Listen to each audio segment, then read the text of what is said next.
Hi, I'm Gail. Hi, I'm Catherine. Welcome to Women Over 70 Aging Reimagined, our award-winning weekly podcast featuring interviews with women ages 70 to 110. Now, this episode is sponsored by Steve Nasrallah, Compass Navigation Group, who's been guiding people home for over 30 years.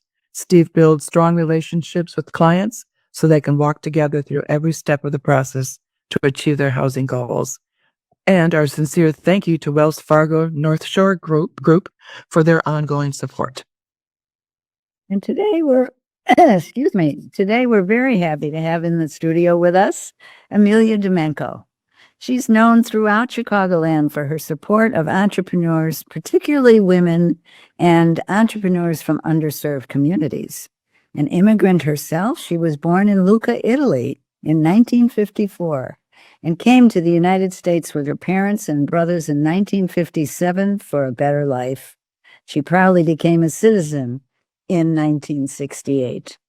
Emilia spent 30 years at BMO building her expertise in business, finance, compliance, and operations after completing her undergraduate and graduate degrees. She's well known throughout Chicagoland and is an advocate of diversity and gender equity. Emilia's expertise was put to additional use after retiring from BMO when she joined the mission-based Women's Business Development Center as Chief Operating Officer in 2010, and in 2013, she became its president and CEO. Under her guidance, the organization grew and led to increased opportunities for WBDC.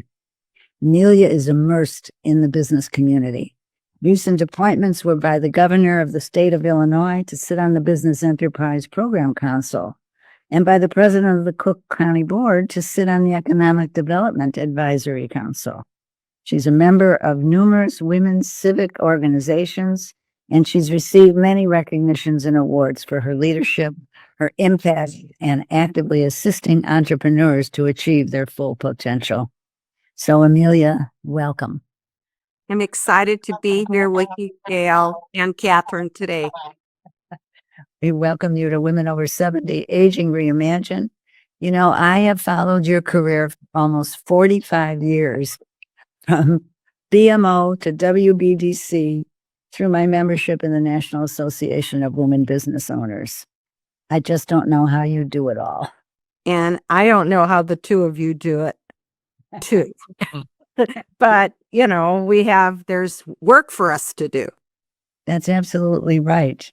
But one of the things I'm really interested in is, how did you manage the transition from working for a commercial enterprise to a mission-driven organization like WBDC? Well, they are two distinct worlds, but it's really a person's connection with those worlds that tell the story. And certainly you talked about my beginnings, immigrant, working class. I grew up in Blue Island, Illinois. For any of your viewers who know about Blue Island, it's a great community. My life experiences in the late 60s and 70s had an impact on my view of the world. And certainly my opportunities and experiences within the originally Harris Bank organization and then the Bank of Montreal, with my colleagues and with our clients, helped me form where I fit in the world around me.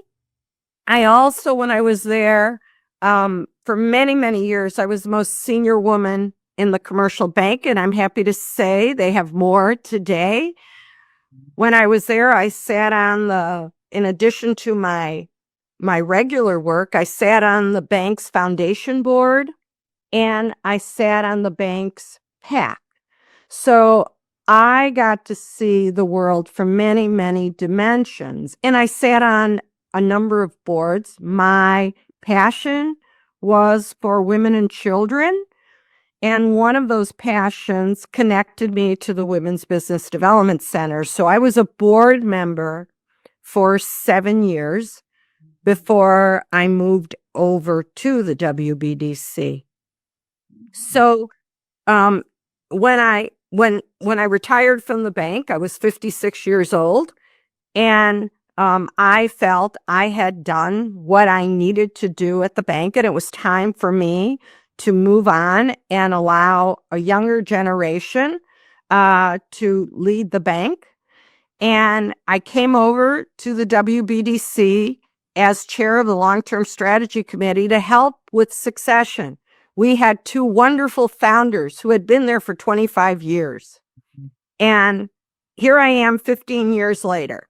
And I use every experience and every skill that I've accumulated over those life experiences to help all entrepreneurs grow, with a particular focus on women and everyone in underserved community, which unfortunately is made up of many minorities. What does WBDC do exactly? Well, we work with wonderful entrepreneurs who are hardworking, creative, find niches in the world that they live in to help their communities, to help other businesses. And what we do is we don't have to give them any innovative ideas. We don't have to tell them on what to do with their product, whatever that product is, if it's a hard product or a soft product. But we really help infuse business and financial acumen in how they operate that company. You can't delegate completely those responsibilities to someone else. You could hire people to support you, but many businesses fail. And I've saw this at the bank for 30 years, and I've seen it at the WBDC now for 15. They fail because the business owner took their eye off of the financials. Companies don't go out of business because in the short run, they might have a net loss. They go out of business because they run out of cash. Mm-hmm. So helping them understand how to manage that cash and how to grow, managing their risk, and ensuring that they've thought about what can go wrong in that process, and they have a plan B if something goes wrong. That's basically what we do. And we do that from startup to succession. And we have a staff of 50 in 9 offices. And we work with 20 to 40 contractors at any point in time who have expertise with businesses, depending on where the business is in their life cycle. Yeah, if I were an entrepreneur, how would I get in touch with WBDC to be able to avail myself of all these services? Well, you can do one of two things, whatever works for you. You can go to our website and schedule an appointment. You can call our client service area and they'll ask you a few questions and we'll put you in contact with the right advisor. Mm-hmm. So you could talk to an advisor up front. But we also offer, in addition to one-on-one counseling, we do over 200 workshops a year. We have 14 cohorts, multi-week, multi-month cohorts. This is offered at no cost. They're not free to us to deliver. We have supporters in the private and public sector that are invested in helping entrepreneurs grow, because we all benefit when we have a robust economy. And we provide all these services, including an online on-demand library where they can look at webinars, take multi-week courses. So whatever works for their schedule. Now, we do a lot. The pandemic was very helpful. We always worked in a multi-channel environment, but the world around us got very comfortable with online learning during the pandemic. because it makes us all more efficient. Certainly the business owner doesn't have to travel. They could sit in their office and take some of these courses. That's great. Am I hearing you correctly that no one is turned away? No one is turned away. Okay. That's That's no one is turned away, Catherine. That's great. And then I have a question about, I've been hearing for some years now that the women entrepreneurs, that whole is expanding. There are more and more women who are becoming entrepreneurs. And are you seeing that? So there's two types of entrepreneurs. There's necessity entrepreneurs and there are opportunity entrepreneurs. A high growth tech might be an opportunity entrepreneur. Someone that lost their job during the pandemic might be a necessity entrepreneur. During the pandemic, as an example, there were more necessity entrepreneurs. And unfortunately, women and people of color were disproportionately impacted. So a lot of businesses were formed. But generally speaking, even during normal conditions, women and people of color, and particularly Black women, are forming more businesses. For our economy to prosper and for our communities to grow, it is important that we provide assistance to these entrepreneurs who most likely don't have the networks to help them. That's why we exist. They don't have a parent or a friend or there isn't a business owner possibly in their community that can help them. That's why we exist. That's why we exist. And you're not just in the Chicagoland area, are you? No, we cover 9 states. Mm-hmm. And I will tell you an exception, which expands it to 2 more states. In the 9-state region, we provide 3 principal services. And in Illinois, we provide much more programming because of the support we have to deliver that programming. So within Illinois, I talked to you about all the services we provide. Outside of the state of Illinois, there's 3 principal things that we do to augment, not compete, but augment the services that are being provided in those other states.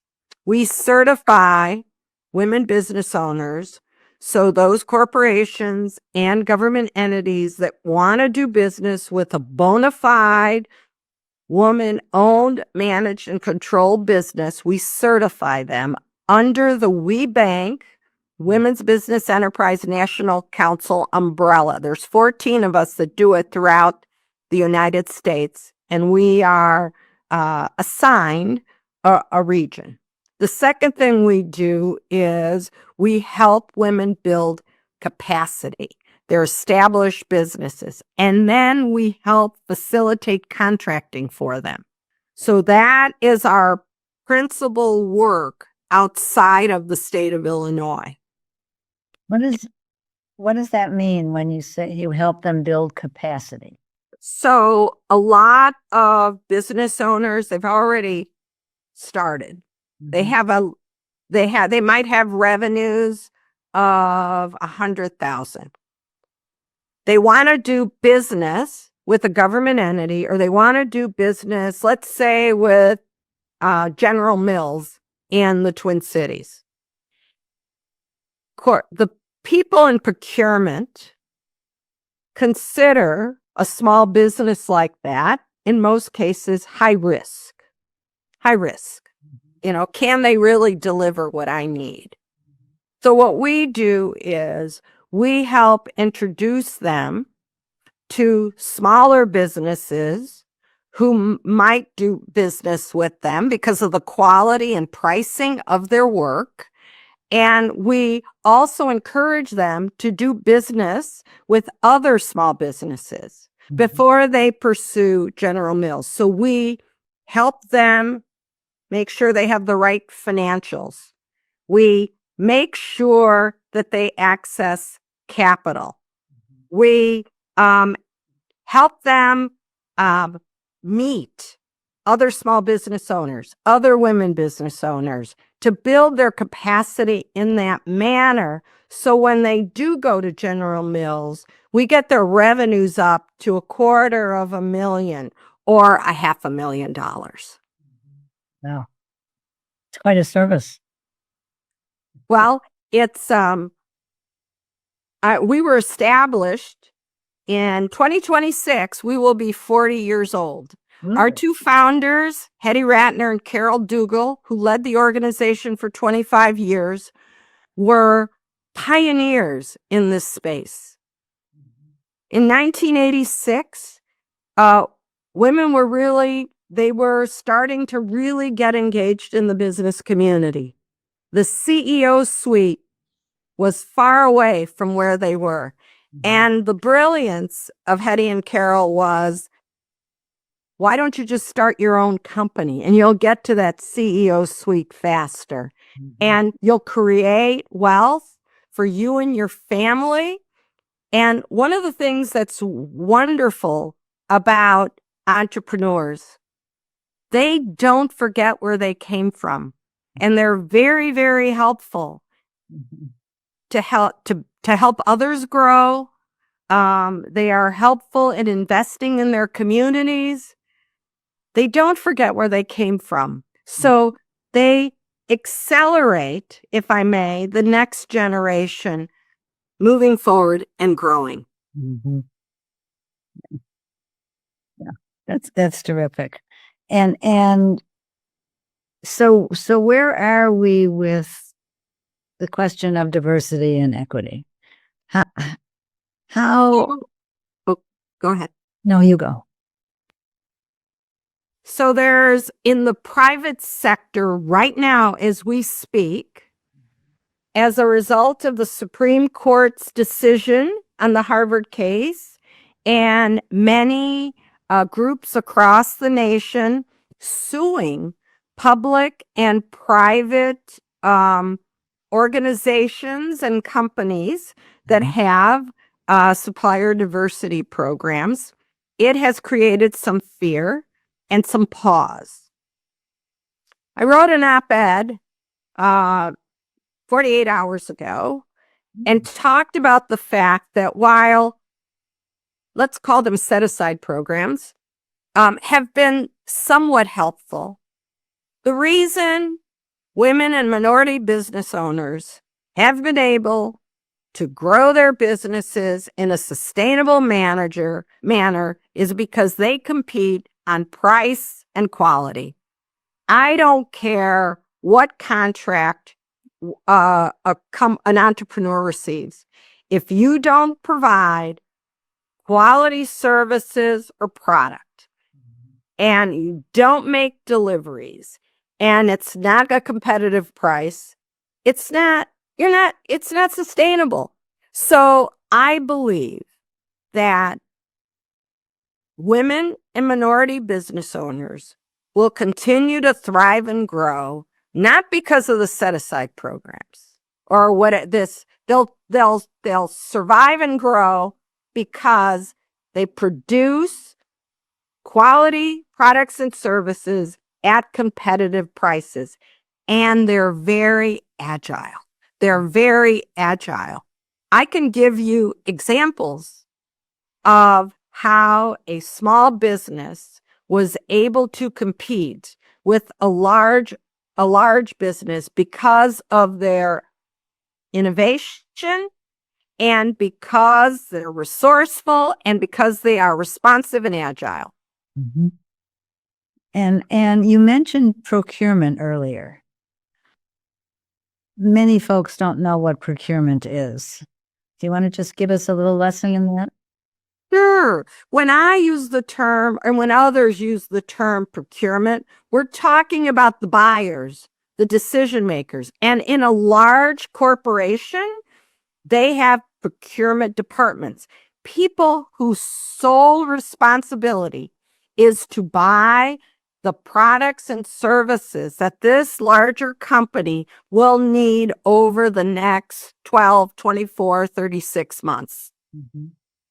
Very, very important people. Very important people. And the set-asides?